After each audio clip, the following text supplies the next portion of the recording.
Today on my table, we have PJ Tucker. He is an NBA player, a Hall of Fame defender. He's the toughest player I ever had the pleasure to work with. Actually, your name should be PJ Tupper. I like that. He's a dad, he's a husband, a mentor, friend, and he has such a beautiful heart. I kind of see him more as the beauty and the beast. How about that for an intro? That's a good one. I like that one. PJ, can you take me back to where you grew up and how you grew up in kind of like describe that environment? I'm from Raleigh, North Carolina, and my whole life has been about basketball. So from birth, I feel like my first memories is all of like everything related to basketball and playing basketball and going places to play basketball and like everything we did revolved around playing basketball. So it's something I've done my whole life. Like, and Who introduced you to basketball? my mom introduced me to Your basketball. mom. My mom, to this day, my mom is still the biggest basketball fan I know. Really? All she does is watch games and uh, college pros. She's like all about basketball. Did she play basketball at some point? She did. She played basketball in high school until she had me. What was it like for you in Raleigh? It's a small city, but it's a tough city to grow up in. There's a lot of different things you get into, and it's funny because me and my friends even now talk about like all the things that we could have did outside of what we actually did, going to boys club and playing basketball and being around each other. But the guys that kind of fared off, end up like dead, selling drugs, in prison, doing all kind of crazy stuff. So basketball's always been something that just kind of kept me out of trouble from the streets. Did you feel like basketball saved your life? 100%. Because without basketball, I would have been, I don't even know. There's no telling. From the environment that you were in, what do you apply to your basketball career? That's that's a good question. I think that's like part of the reason why I'm playing so long outside of taking care of my body and being healthy, was just kind of the hunger to survive, right? To be great and survive, not just make it, but um, do the best of my abilities. Like just go further and further and further to not quit. Like it's just where I'm from. It's just one of those mentalities. Like you Because just people don't bet on you. no at all. So it's one of those things that you just uh, born with from the beginning, and the no quit attitude, of being able to fight for everything you got, and when you get it, fight for more. That's just how we built. I like that. Yeah, fight for more. Yeah, Yeah, that's definitely you. I would hate for you to defend on me if I was a player. And so you definitely bring that on the court, that mentality of like a dog mentality. your perspective is also interesting because you get to like watch me play and know like day to day, like see me walk in and me come and tell you how I'm feeling and we work and like but you actually see me play and then work on me afterwards like that. I think that's Yes. like a crazy dynamic of like how Yeah. people have no idea like the stuff we go through Yeah, that's the to we be see able the to tip of play. the iceberg. Yeah, no, Yeah. it's totally different. Yeah. People can see like the hours spent in preparation to be able to play. That's like a whole nother perspective Yeah. because nobody knows that. They don't know what we do No, behind the scenes it before. takes hours of preparation or recovery. Yep, And so for me, like all the what's pills. oh yeah, you were part of the functional medicine program. So every day I would make like a little bag of pills, because they get tested. We know everything about their body. Then every day, here are your pills. They're disgusting. Yes, you So can nasty. perform, but you were taking them, and so and most of the guys, like I was really Sure. proud of them for sticking with the program and sticking to, honoring your body because you needed to play. Any edge you can get. Yeah. 82 game season. You need every single Plus edge the you can get. playoffs. Yep, you need every edge you can get on a daily basis to be able to perform at such a high level. What were the your mentors throughout your beginning and throughout your career, and what was the best piece of advice that they gave you? Hmm, good question. I Um, only have good question. I feel like I had like different mentors at different stages. Um, it was just people that just kind of have your back and wanted the best for you and try to help you, guide through trying to make it, right? And back then, trying to make it is like go to college, get a degree. Like nobody thinks you're gonna make the NBA in real life. So you don't even kind of talk about making NBA, even though that's like your goal. It's like more like going and getting a scholarship and in a degree or whatever. So most of my mentors early on was just people that were trying to help me get through school and get better at basketball. That Mm-hmm. was kind of the normal functionality of my AAU coach. Between my AAU coach and uh, the director of the boys club and like people with different organizations that I was in, just trying to help me in every way be able to be successful. Do you remember a piece of advice that kind of like that stick with you? I'll say the best one I got was when I actually got drafted my rookie year in Toronto. The coach of my team after the season told me, and it's funny now because when I think about what he told me, how I thought, uh, and now how I feel about it is so funny and how that works. Well, he told me I need to go to Europe and learn how to be a pro. And I was like, and I'm on the NBA team, and I'm looking at him like, what are you talking about? Like, I'm not going to go to where? Like, thought he was crazy. And in reality, he was so right. Like he's part of the reason why I'm able to be where I'm at now because if I didn't take the route and listen to him, then there's no way I'd be here now. Because people think that playing in Europe is like a lower level. Oh, Mm. yeah, they got no idea. It's really hard to play in Europe. Really, really hard. Um, Even the way they defend. I don't know shit about basketball. I know a little bit. And I can tell you like the way they defend over there is different than the NBA. And like you gotta find a way because they're not moving. the way the game's called is different. The line being closer, there's no 3 seconds in the lane. So it's a lot. It's tougher to score the ball for sure. But just the mentality of playing in Europe, being on a team, living in another country, like really becoming friends with guys that you just met, having to gel and come together to be able to win. It's a lot of adversity, a lot of stuff you go through throughout the year, been away from your family and friends. Yes. It's a lot, and you grow up real fast. You have to, or you That won't build your survive. resilience. Yeah, you won't survive if you don't. So um, it took my resiliency of 1,000,000% being there. We got the face. Have you ever watched this movie Euphoria with Zendaya? Oh, the show on HBO. Yeah, it's a show Yeah, on HBO. yeah. Have you ever been able to watch it? I've seen a couple episodes. I haven't seen like all of it.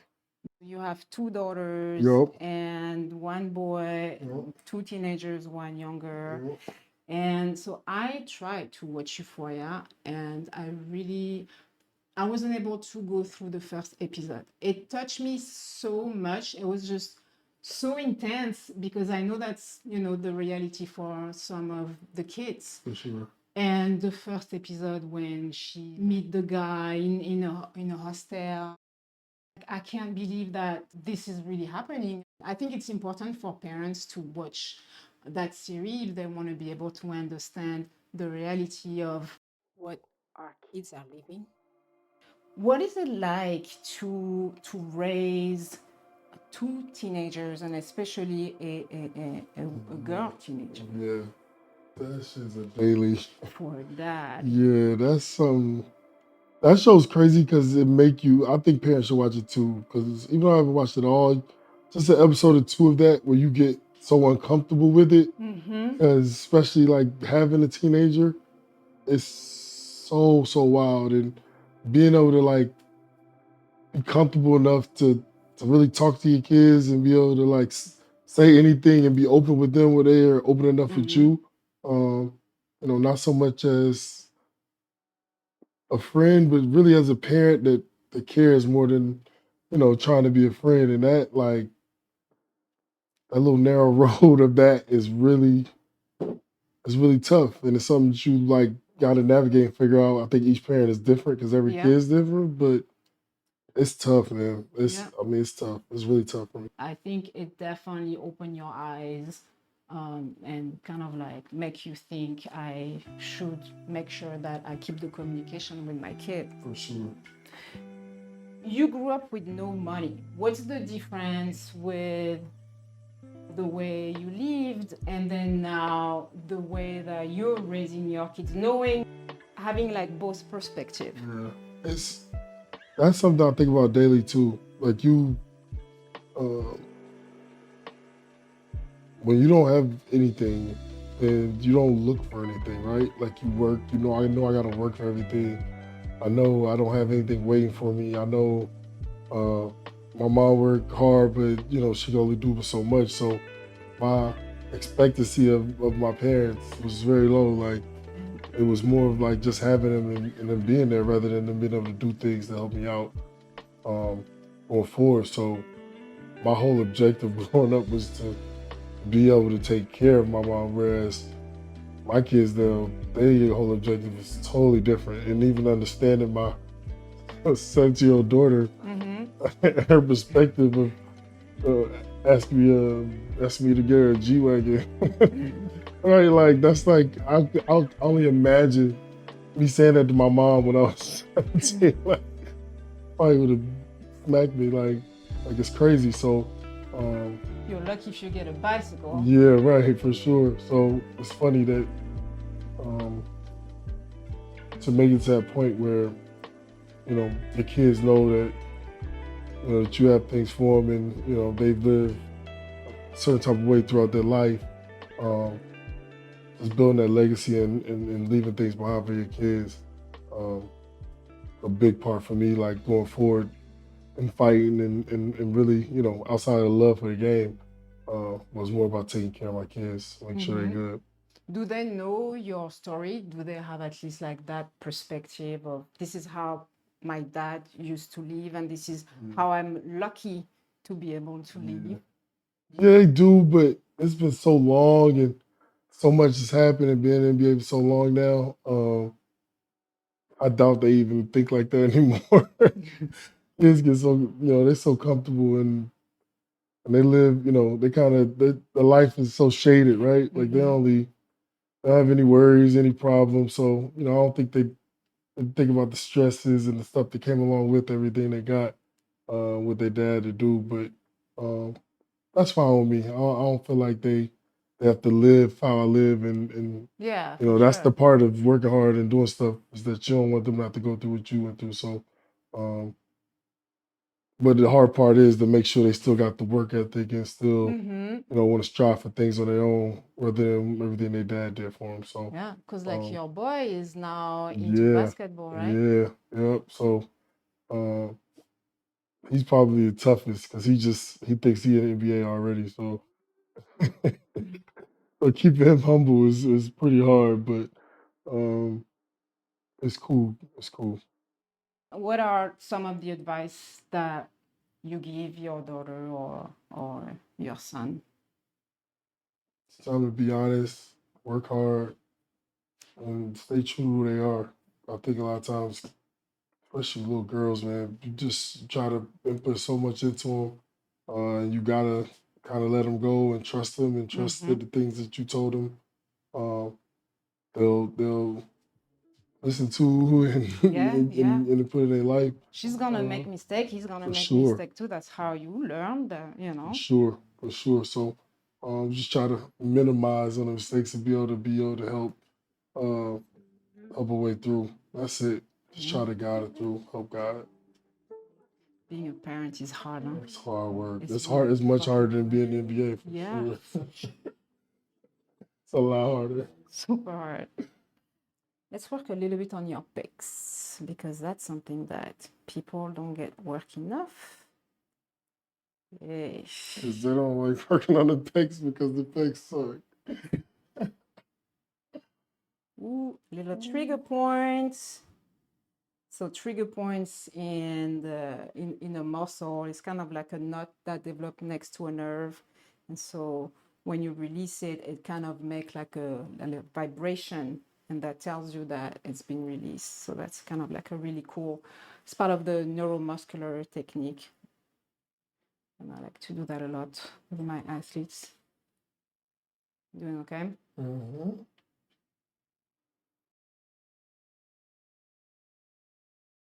You know, you've been an incredible source of knowledge for me when it came to knowing more about how to manage my ADD symptoms. And I've always viewed my ADD as a superpower, especially when I'm really interested in something like understanding the body, treating the pain, or preventing injuries. I always find myself really diving into studying, researching, and practicing because I want to become the absolute best in what I'm doing. And when we were preparing for this interview, you really wanted to share your own experience with ADHD. You wanted to show how it can be harnessed and used to achieve greatness. I think the imbalance that makes you like not care about things that you don't care about, and really lock in on stuff that you do, um, actually works. So I think both of them, I feel are yours, but in life where it's tough, especially growing up and not knowing and thinking I was just like bad at school, right? Like where I just didn't like school. Um, and then I got diagnosed when I was 17, about to turn 18, and it completely changed my life.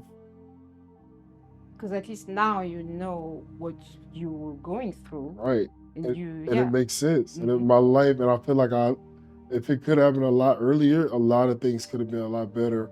Um, because afterwards, I mean, it's just like night and day after you get diagnosed and you understand it and trying to navigate it early on Because you know was, you're not crazy. I know I'm not crazy. And I know that this is not how I feel and why am I feeling like this and I feel like I don't have control over it and my mind saying one thing and I feel like my body just not trying to do it and like what's going on in that fight. And then to finally figure it out. Um, and then over the years be able to hone it and use it to my advantage. Mm-hmm. Um, that's something that I think that I think they should, have classes about and teach and for people to learn and people to understand themselves. Uh, because I think a lot of times when they don't, then they can have the adverse, Yeah, they effect. classified as bad, as Right, cannot learn, right, cannot focus, right, cannot, whether in reality, yep, for a lot of them, for a lot of ADHD people, like they're geniuses, right. you know? And not be able to voice your emotions. Like I could never tell anybody how I felt. Like it was just there. I just felt like it was just there, and there was nothing I could do about it. There's nobody I could talk to about it. Um, and once I got diagnosed and going to therapy every week and get medicated and figured it out and just using my advantage. Yeah. And what's really interesting also is that when you have ADHD, at least for me, I have like several passions. Look, I'm gonna be interested in several stuff, but once I find one thing, I'm just gonna go like just crazy over it. And that's interesting because like when I look at you, there is like several things that you're interested and you know a lot about it. Right. Like wine, Yeah. coffee, Right. sneakers. There is things that you have an interest in and you are like almost, like an expert. Yeah. And that's a part. Like that's a part of for me. That's a part of like my disease almost where it's like the things I'm interested in. I'm all the way like I get all the way into it. I just dive right into it, right? Mm-hmm. And I become obsessed with it. To me, it's a superpower. I really don't see it as a disease. think once you know what you have, what type you have, then you can really use it at your advantage. For sure.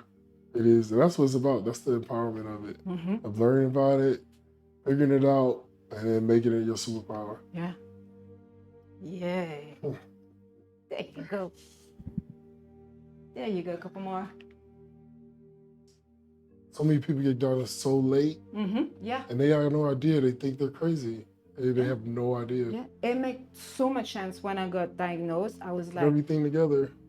that's why I react like that. Yes. Because you don't know what you have. You think it's your personality. You know, you think that, yeah, that's how you are. But parts of you knows that, parts of you don't want it. And you try to push it away, and the more you push it away, the more it comes back. More stars. Yeah. Coming back on you tenfold. Yeah. That's how it goes. Yeah. And so it can affect your relationship. It can affect like Every your part of your work. life. Every part of your life. Yeah. So once you know, that's amazing. Like how much it changed my life to at least know. Friendships, everything. Yeah. All right. I'm gonna get a little bit more work on those trapezius.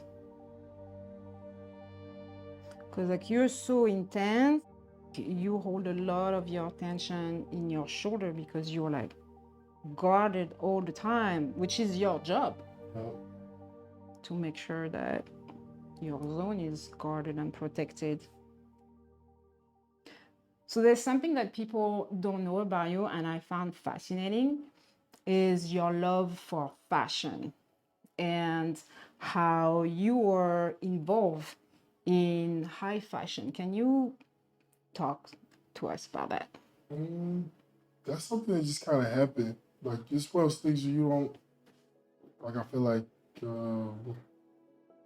especially in like recent years of people like the boom of like social media and people showing off what they're wearing, especially in sports where nobody was like really into fashion, but it's like you're into it and you don't know you're into it. And I feel like I've been into it my whole life. I just never got diagnosed in a sense of never As a having like, fashionista. yeah, like putting it into context of my life and how I grew up and what I care about, and like, you know, getting dressed has always been the top of the list of things I like to do. Is it a way for you to express yourself? 1,000%. It's always been an expression. It's like how I feel that day. It's even hard for me to like pick an outfit for tomorrow until tomorrow because I don't know how I'm gonna feel, and I'll change and I'll switch and flip and until I feel like that's how I'm feeling. This morning, I'm feeling really happy and like excited. Like, what are you choosing? All right, so like today, I got the day off, we had a back-to-back, we're home, going to lunch, like cozy vibe, I want to be comfortable, like a cardigan, just cozy vibes with some loose jeans and kind of some slides, just real cool, cozy. It's a cool day today. Might put a hat on or a skelly, depending on my vibe. How are you with like colors? Yes, you know I love color. I'm all about color. True story. Last year, it's Halloween, and he comes with this colorful from head to toe, like a teddy bear. And I'm like, oh, what's your costume? Where is like, what costume? I really happened. Okay, yes, that was not a costume. That 1,000%. He felt really festive that day. I remember that like yesterday. Yeah, I want to try to find that picture. We're gonna find it. I got that picture for sure. I was like, this is for sure a costume, but it wasn't. Nope, it was not. You feeling kind of like, happy? What color do you tend to choose? Brighter colors. I'm Brighter. happy. Yeah, for sure. You were so happy that day. Yes, I was feeling good. Like that's usually an indicator I'm feeling good. What about like a black color? What does that signify for you? All black. It's just like I didn't even feel like really getting dressed. I'm just throwing this on. Like I'm not trying to really do nothing. I ain't on nothing. Like I'm just kind of in the cut. Like I'm not trying to be sociable today. Like I'm like Like, don't all talk to black. me. Like I ain't. Cause I'm never wearing that, and if I am, like I just don't care that day. Yeah, so now you know if you work with PJ and he's wearing kind of like the dark color, Yeah. don't even look at him. Some black Air Forces, you know what I'm on. Forget about it. In the summer, you work in the fashion industry, right? Yes. Tell me about that because I think that's fascinating. I pick and choose and do things that I kind of, I feel like is next and is interesting to me and I want to kind of see myself do. It's always with sneakers and building creative sneakers. Last year with both pair of Converse, doing the Air Force One Converse pack now. We got another Converse Weapon Low coming. So it's like with the shoes, it's always a constant of being able to build and create, come up with new stuff. 2 years ago with the Dolce thing, with the Giuseppe thing. You talk about it like it's the Dolce thing. No, what is that? Own it. That's tough. crazy. Yeah, no, it's tough because a lot of times you have to create things and not able to go and be in Milan and be able to be in the offices and create stuff. So you have to be able to do the things and have vision yourself and inspire yourself to be able to come up with things on your own. So being here and working on projects like that, it's a little more tough. Be able to have the creativity to be able to do that. But I think it's fun. It's amazing that they trusted you to like be a creative. Yeah, 100%. Like you don't fully know what somebody's gonna come back with, and it's always funny being on the calls and with the other designers and people seeing the stuff and them actually liking what you come up with. It's kind of cool to be able to be an athlete and be able to create things and go in somebody else's lane where they're professionals and be able to hold your own. What would you tell your younger self now that you've lived this life, those up and downs?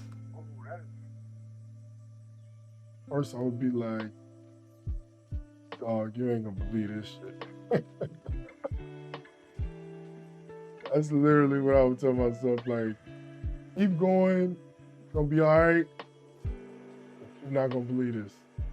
You're not gonna believe it. Because my younger self would not believe if I told him how everything materialized and how everything that I dreamed came true and more. He wouldn't believe it. He'd be like, you're lying. There's no way.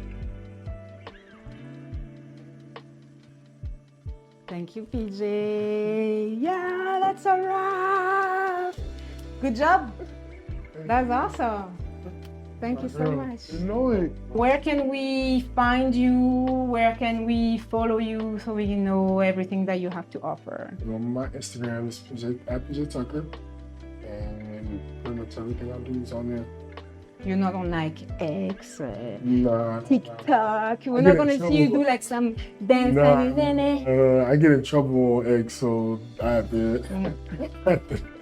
to be done with X. So it's just Instagram. All right, we'll write it down underneath.